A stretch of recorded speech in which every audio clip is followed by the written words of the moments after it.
stop before you do anything else today because Marvel just dropped the Avengers Doomsday trailer, and this trailer has more hidden information per frame than almost anything Marvel has released since the Infinity War trailer back in 2017. There are comic book references buried so deep that casual fans will completely miss them. There is one shot in this trailer that tells you the entire plot of both this movie and Secret Wars if you know what you are looking at. There is a detail in the background of the Avengers Tower scene that is a direct panel for panel recreation of a 2015 Marvel comic.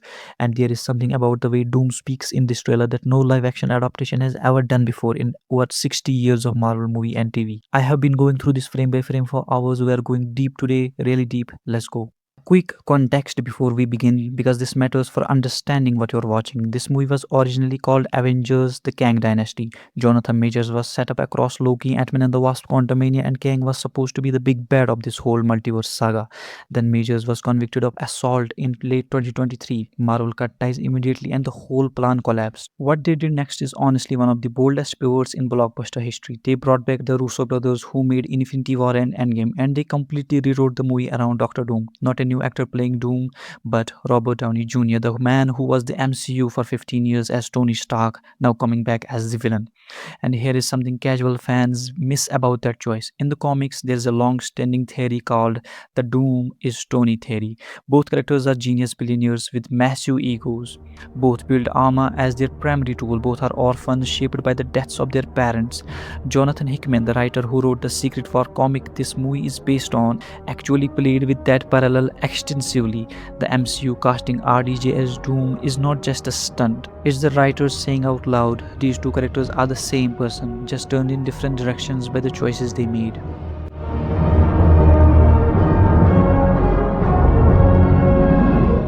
Before we even get to the trailer, let's talk about the poster that dropped alongside it.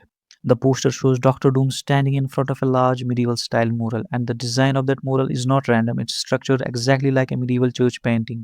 Heaven at the top, earth in the middle, hell or conflict at the bottom. And if you look at the top section, a woman and a child surrounded by angelic figures, that stone looks like a monument. These are Doom's wife and son, people he has already lost. In the comics, Doom's mother Cynthia was taken to hell by Mephisto after making a dark deal, and Doom spent decades learning sorceries specifically to rescue her soul. That guilt and grief is the engine of everything he does. The trailer shows a painting of a woman and a child in Doom's Latvian castle. The monument around it confirms they are dead. Marvel is not hiding Doom's motives, they are putting it in the first image they ever released. He lost the people he loved most, and now he's going to rebuild reality from scratch so he can get them back. The middle section of the poster shows a single Earth crack damaged but intact, just one, that's the key. We know Doomsday leads into Secret Wars, which is based on the 2015 Jonathan Hickman comic where the multiverse collapses through incursions. Universes literally smashing into each other and destroying both. In the comics, Doom takes the fragments of all those destroyed realities and builds one world called the Battle World. The cracked Earth in the poster is the end goal. One world, his world. The bottom of the poster shows war, conflict, and what appears to be an Asgardian figure in battle, which brings us directly to the trailer. The trailer opens with Robert Downey Jr.'s voice, and the first words out of his mouth are not a threat. He says, something is coming, something we may not be able to deter, because this day is done. We shall be faced with an unthinkable decision. Read that again. He's warning them. Dr. Doom, the villain, is warning the heroes that something worse is coming. This is lifted almost directly from a specific run of Doctor Doom's comics, specifically Jonathan Hickman's New Avengers and Avengers runs from 2012 to 2015, which are the direct source material for this movie. This is the key that unlocks the whole plot. Doom and the Illuminati discover that universes are colliding and destroying each other, called the incursions. Each collision kills both universes, and they realize there is no clean solution to save your universe. You have to destroy another one. This is an unthinkable decision. The trailer is structured to make you think Doom is the threat the heroes need to stop. But if you know the comic source material, you understand that Doom starts as the person telling the truth. The incursions are real, the multiverse is dying, and by the time the Avengers figure that out, Doom will already have acted, doing something so monstrous and so necessary that they can't decide whether he is the villain or a hero. Now let's talk about the Doom's accent. Here's a detail that sounds minor but is actually a big deal for comic fans. RDJ's Doom speaks with a subtle Eastern European accent that has never happened in any live-action Marvel project. Not the 2005 Fantastic Four films, not the 2015 reboot, not any animated series. Victor Von Doom is from Latvia. a fictional small town in Eastern Europe, somewhere near Romania, and for 60 years, every actor has played him in a standard American or British accent. RDJ actually honoring Doom's origins is both a performance choice and a statement of intent. They are taking this character seriously in a way previous adaptations never did. So, in the comics, Doom's mother, Cynthia Von Doom, was literally trapped in hell by Mephisto. Doom's entire arc in the source material begins with this one loss and expands outward into his need to control everything, to master every system, science, magic, politics, because he could not save the one person he loved most. We don't know yet if the MCU is using Mephisto or simply a war, a disease, or some mundane tragedy, but the monument tells you this is not a recent loss. He has been grieving for a long time. He has had a long time to decide what to do about it. Now let's talk about the runes on the walls in the background of the Latvian throne room sequences, including details we got from the Shanghai Expo earlier this year. The walls have runes carved into them. These runes have been analyzed by fans and they appear to be derived from Asgardian but not identical to it. They are close but different. In the comics, Doom taught himself Asgardian and other divine languages specifically to access levels of magic that were not available in human sorcery. He once stole the Odin Force. He once took the power cosmic from the Silver Surfer. This is a man who makes a habit of taking power that does not belong to him and bending it to his purposes. Doom is both Tony Stark and Doctor Strange. He does not choose between science and magic. He has mastered both. That combination is why the trailer ends with him casually stopping Stormbreaker with his fingertips. Thor may have the power of a god, but Doom has the knowledge of every god ever studied. Then we cut to the new Avengers Tower, Thor at the front of the room giving his speech, and everyone goes straight to the character lineup. Understandable, but you need to look at the background. In a wide shot inside the renovated Avengers Tower, there are three connected globes in the background, meaning three Earths.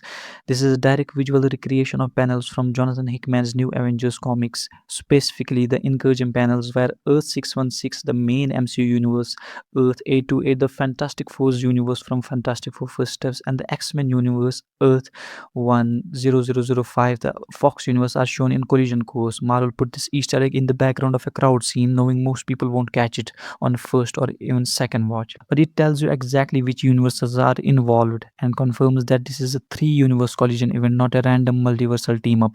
These three worlds are crashing into each other. The people in this room are from all three of them, and at least two of these worlds might not survive. Thor says, I have fought with many warriors in my time. I have lost many brothers and sisters. If we go, we do not all come back.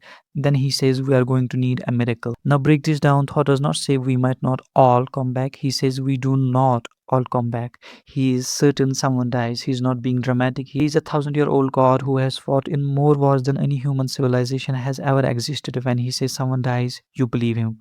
And then the miracle walks in. But let's first look at who is in the room because the lineup itself is full of information. In the tower, we can see Thor, Ant-Man, Sam Wilson as Captain America, the Fantastic Four, and the Thunderbolts, with Joaquin Torres as the new Falcon. Shang-Chi is also visible. Now here's what everyone is missing. Hulk is not in this scene. Neither is Hawkeye, neither is Doctor Strange, who you would think would be essential in multiversal crisis. These absences are deliberate. Either their roles are being hidden or their fates in this movie are very different from what we would expect. Then we see Thor meeting Steve, who has a beard and longer hair. Every outlet is calling this his Infinity War look, and that's accurate, but the specific name for this in the comics is the Nomad look. In the comics, there are multiple occasions where Steve Rogers walks away from being Captain America, and when he does, he grows the beard, changes the uniform, becomes Nomad. The first time was in 1974 after the Secret Empire scandal, a storyline that was basically Watergate with supervillains. The second was during Marvel's Civil War in 2006. Both times Steve went nomad because the country of the institution he served had done something he could not stand behind. He did not stop fighting, he just stopped fighting under someone else's banner. The MCU is visually coding his return the same way. This is not Steve Rogers, Captain America, coming back. This is Steve Rogers, the man, choosing to fight one more time, but on his own terms. Thor throws Mjolnir at Steve to test if it's really him, and Steve catches it. The interesting thing is which Mjolnir this is. In Endgame, Steve lifted a past timeline copy of the original hammer. That hammer no longer exists. It was from an alternate timeline. The Mjolnir in this trailer is the reconstructed version, the current one, and Steve can still lift it, and he is worthy.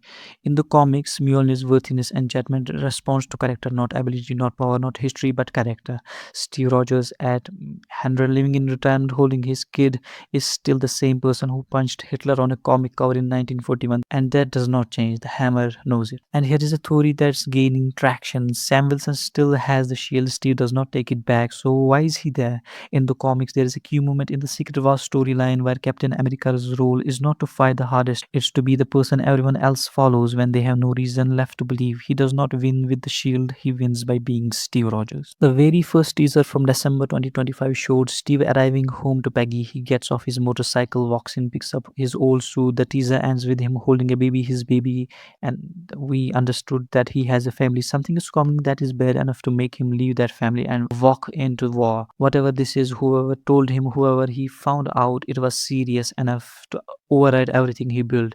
And based on the TVA pass in Loki's hand in this trailer, there is a theory that Loki went directly to Steve's house to warn him. The curtains behind Loki in his brief scene appear to match Steve and Peggy's home. Loki, the god of stories, the man who sacrificed himself to hold the multiverse together, found a way to get a message out, and the first person he went was Steve. We also get a sequence at Xavier's school, and it is a lot. Let's break it down character by character. Starting with Professor X at the window. Charles Xavier is sitting in his chair, staring out a window as a massive flare of light approaches in the sky. He looks like a man who already knows what is coming. In the comics, Xavier has always been the canary in the coal mine for existential threats. His psychic abilities sometimes give him impressions of things before they happen.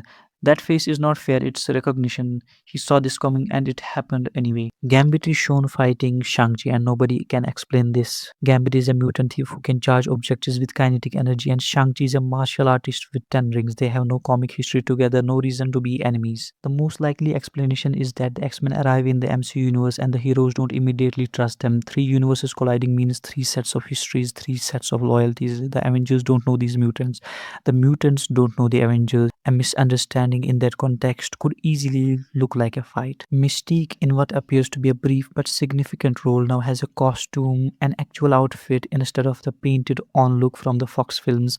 In the comics, Mystique typically wears white. This is her first real comic accurate appearance in live action, and Rebecca returning instead of Jennifer Lawrence is itself a statement. They are treating the Fox universe with respect for what it built, not just what came last. Shuri, Mbaku, the Thing, Sue Storm, Bucky, and others are standing in a building, and through the window the ocean is held back in a wall. It's a visual callback to Moses parting the Red Sea. It's most probably going to be Namor who is doing it. In the same scene, Namor and Bucky Barnes are in the same room for the first time in live action history. This sounds like a set decoration choice. It is not.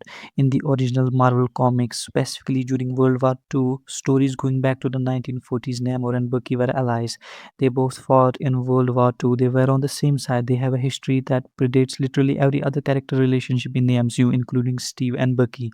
Marvel noticed they did not put them in the same room by accident. At some point in this movie, Namor and Bucky will likely acknowledge each other, and that exchange, if it happens, will be one of the deepest comics callbacks in MCU history. Namor in this trailer wears a black bodysuit with blue accent scales. This is directly referencing his moisture suit from Submariner 67. In 1973, a suit he developed to survive extended periods on land without dying out. He does not need vibranium-rich water to maintain peak strength. The suit being in this movie suggests Namor is going to spend a significant amount of time outside Talokan, fighting on land in a human world that does not sustain him. And finally, Tom Hiddleston's Loki appears briefly, and it's the most quietly devastating shot in the trailer. At the end of Loki season 2, he became the god of stories, sitting at the center of Yggdrasil, the world tree, holding the branches of all timelines in place with his bare hands.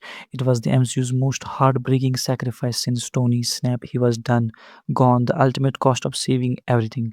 And now he's walking around with his TVA pass. On the back of Loki's TVA pass, someone has carved Yggdrasil, the world tree. That symbol was not on the pass in the Loki series, it was added after he sacrificed himself. It's a marker that says this man came back from being the tree itself. What knocked him loose? The most logical theory, the incursions. If universes are colliding and dying, the structure he was holding together would be experiencing violent disruptions. Think of it like being the support pillar of a building. If the building starts collapsing unevenly, the pressure on that pillar becomes unmanageable. Something shook the multiverse hard enough to eject Loki from his post, which means the multiverse is in worse shape than anyone in the trailer is saying out loud. The curtains visible behind Loki in his brief shot appear to match the aesthetic of Steve and Peggy's home from the first teaser. If Loki was released from Yggdrasil, if the god of stories broke free and had one mission, who would he go to first? Steve Rogers, the man who is worthy, the man who in every dark moment makes people believe things can still be okay. Loki has spent decades being manipulated, lying, and fighting for the wrong side. He ended his arc as the greatest self sacrifice in MCU history. If he got one more chance to send a message, he would send it to the person most capable of making it matter. Then the shot that broke the internet, we see Thor swing Stormbreaker directly at Doom's face, and Doom catches it with two fingers. In Avengers Infinity War, Thor had one shot to kill Thanos.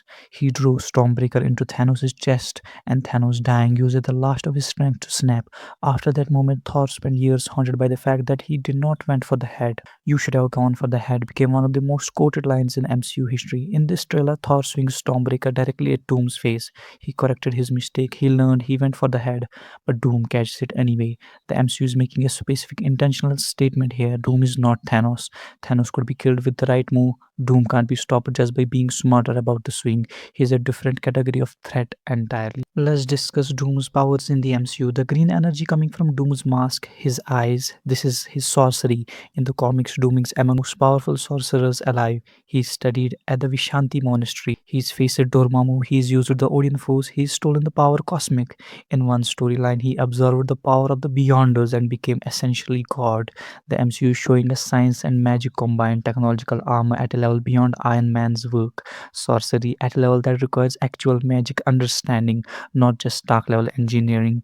That combination is what stops Stormbreaker cold. If you look at the ground around Thor when he lands in that fight sequence, there are robot parts scattered in the wreckage. This is a comic reference to Doombots, robotic copies of Doctor Doom that he deploys in battle, sometimes as decoys, sometimes as the actual first wave of an attack. In the Fantastic Four comics, this became a long running joke and recurring storytelling device.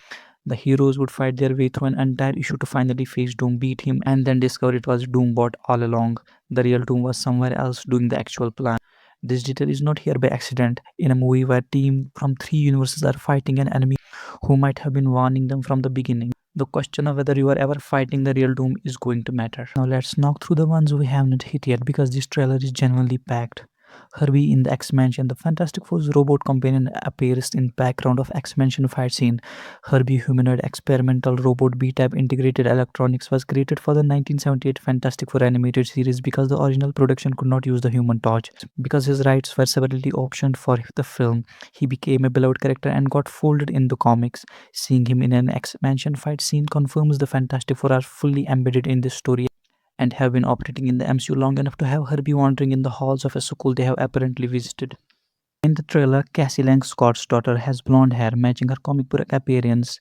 She had darker hair in Quantum Mania. The change is deliberate, and there is a brief moment that appears to be Scott saying goodbye to her before the final battle. If Scott Lang dies in this movie, that goodbye is going to devastate people. It's time to discuss the theory what Doom is actually doing. Okay, here's what I lay out what I think is actually happening in this movie based on everything in the trailer combined with the comic source material. The multiverse is collapsing through incursions, universes are crashing into each other, and both are destroyed every time it happens. This has been happening off screen throughout Phase 4 and 5 and 6, referenced in Doctor Strange in the Multiverse of Madness, Loki, and What If. Doom knows about this, he's been studying it, he has a solution. He approaches the heroes possibly through Reed Richards, who he has a long and complicated history with in the comics, and tells them the truth. Something is coming, they cannot fight it in any traditional sense. And before this day is done, they will face an unthinkable decision. Then the incursions get worse, the X-Mansion sequence, the Talokan sequence, the assembly at Avengers Tower, all of this happens as universes start actively colliding. Doom positions himself as the person who can solve it, and for a while he's right, he's genuinely helping. In the comic source material, once Doom has everything in position, he betrays the Alliance. He lets the final incursion happen, the one that destroys everything, because he has already figured out how to survive and build what comes next. By the end of Doomsday, the heroes may realize too late that Doom's plan was never to stop the incursions. His plan was to survive them, absorb the power of the dying multiverse, and became the architect of Battleworld, a new reality built from the wreckage of everything that burned. The unthinkable decision he warned them about at the start, it was his own decision, the one he already made before he even walked into that room. Why Doom's motive changes everything. Here is what makes the genuinely brilliant storytelling if they pull it off. Doom's motive is grief. He wants his mother back, his wife and son. In the comics, he becomes God, Emperor of Battleworld, and the first thing he does is rebuild the fragments of reality to include the people he lost. He's not doing this because he wants power. He wants to undo loss. He wants to fix what broke him, and the way he's going to do it is going to destroy every universe, kill untold trillions of people, and reshape existence in his image. Is he the villain technically? Yes. Is he wrong that multiverse is dying? No. Would the heroes do the same thing for Tony, for Natasha, for everyone they have lost? That's the question this movie is going to ask, and it's not going to give you an easy answer. That's everything I have found in the Avengers Doomsday trailer after hours of frame by frame analysis, and we are still 5 months from the movie. This is the most ambitious thing Marvel has attempted since Endgame. 3 universes, 60 years of comic history, the actor who built this franchise coming back as its greatest villain, and a story where the villain might be the only one who actually understood what was happening from the beginning. December 18th, mark your calendar. One thing before you go, the question I want you to answer in the comments: do you think Doom is wrong because he warned them something was coming? He told them they would face an unthinkable decision, and if that decision is destroy your universe to save the multiverse, what would you do? Subscribe to US Files for episode breakdown, theory videos, every trailer dissected. We are covering all of it between now and December. See you in the next one.